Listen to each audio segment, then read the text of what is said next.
What's up folks, how's it going? This is Waj. Hope you guys are all doing well. And today we're going to be taking a look at the new Samsung Galaxy Tab S5e, which got launched just a few days ago here in Canada. And we're going to compare it directly against the current generation of the iPad Air, which is the third generation for 2019. Now, to keep things as streamlined as possible, we're just going to talk about the specific advantages that this tablet has over the iPad Air, as well as talk about some of the advantages the iPad Air has opposed to the S5e. Now, first and foremost, you can see that this has a very slim bezel. It doesn't have any home button, so it is very similar to what you would encounter with the new generation of iPad Pros. And it even looks very similar in terms of its squared off edges. It has a aluminum body construction, so it's up there with the build quality that you're going to expect from a premium grade tablet. The other big thing is that the screen size is the exact same, about 10.5 inch,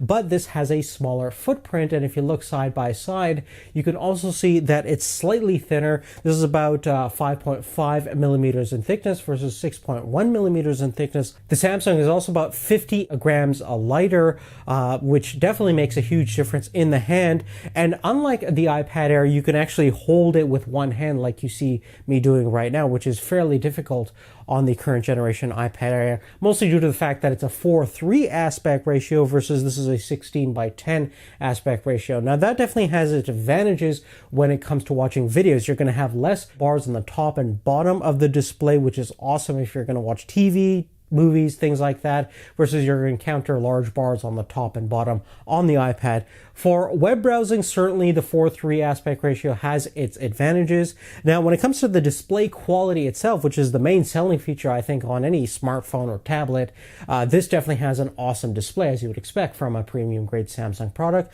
We're looking at Super AMOLED OLED technology with a native resolution of 2560 by 1600 versus the resolution on the iPad Air is about 2224 by 1668. Given those numbers, from a pixel density count, the Samsung actually has a higher PPI count of about 288 versus about 265 on the iPad Air. And definitely in real life, when you look at this tablet, you can see that everything looks super clear, super refined, pretty much no pixels to be seen even when you're super close up. The same experience is generally shared with the current generation iPad Air, but you have just a slightly higher level of crispness on this display compared to my experience with the current generation Air. Now, another notion on the display is that since we're using OLED technology, the black levels are going to be slightly deeper on the Samsung, which definitely makes a big difference if you're watching at night. The black levels aren't too bad on the LED IPS backlit display on the iPad, and it is definitely brighter outside, but if you're not in that extreme bright environment, I think the overall color rendition and certainly the black levels are better on the S5e. Moving forward, another advantage is regarding audio. We have a quad channel speaker configuration tuned by Harman and AKG, and it sounds very similar to the iPad Pro, very similar in terms of configuration as well.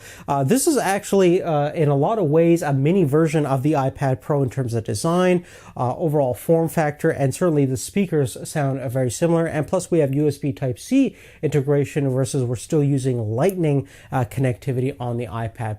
But the iPad, funny enough, still has a headphone jack, which is missing from this Samsung device. Furthermore, another advantage is on the side over here, we have a micro SD expansion slot, so you can upgrade the internal memory configuration using that slot, probably up to 256, 512 gigabytes if you so desire, which is definitely a handy convenience and definitely not available on the Apple side. Now, the last big advantage is definitely cameras. And in terms of the front-facing side, there isn't a massive difference. Basically, you're looking at 8 megapixels over here versus 7 megapixels on the iPad Air.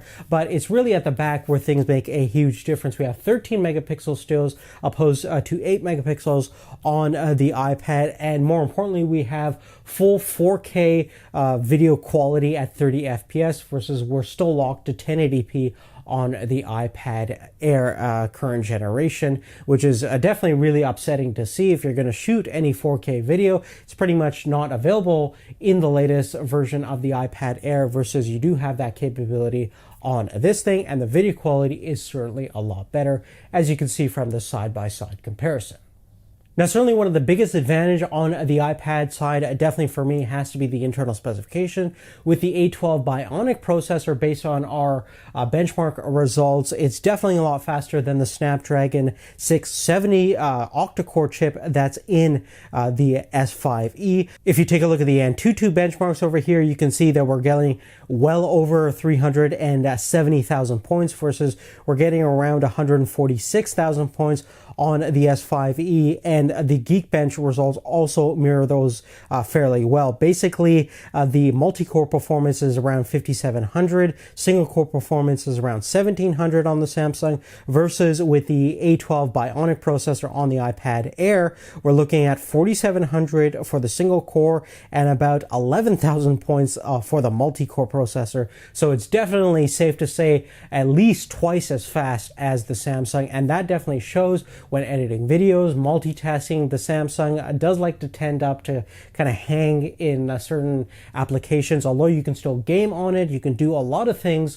that you would do on a typical tablet, and it's great for general web browsing, video watching, things like that. But if you're going to do anything multimedia intensive, video editing, content creation, the iPad definitely has those capabilities better down patted than what we encounter with the Samsung. Now, in terms of the battery specifications, we technically have a larger capacity battery on the iPad Air 3. It's rated around 7,968 milliamp hours, versus the Samsung has a 7,040 milliamp hour battery. Now, Samsung claims that you can get up to 15 hours of a day-to-day usage. I never encountered that. I encountered anywhere between 8 to 10 hours at best, versus consistently I can get over 12 hours on my iPad Air 3, and the battery life in most cases is definitely going to give you a couple of more hours on the iPad versus the Samsung.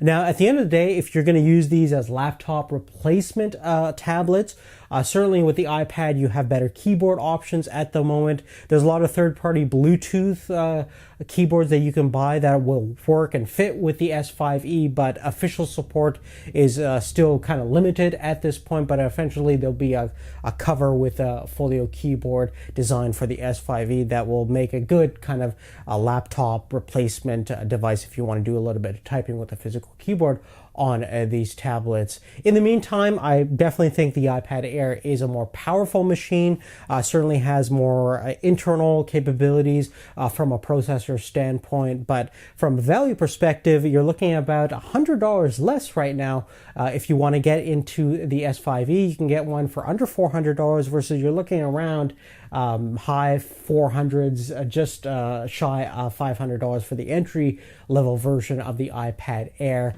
third generation for 2019 at the moment. So from a value perspective, definitely the Samsung is the more compelling tablet at the moment.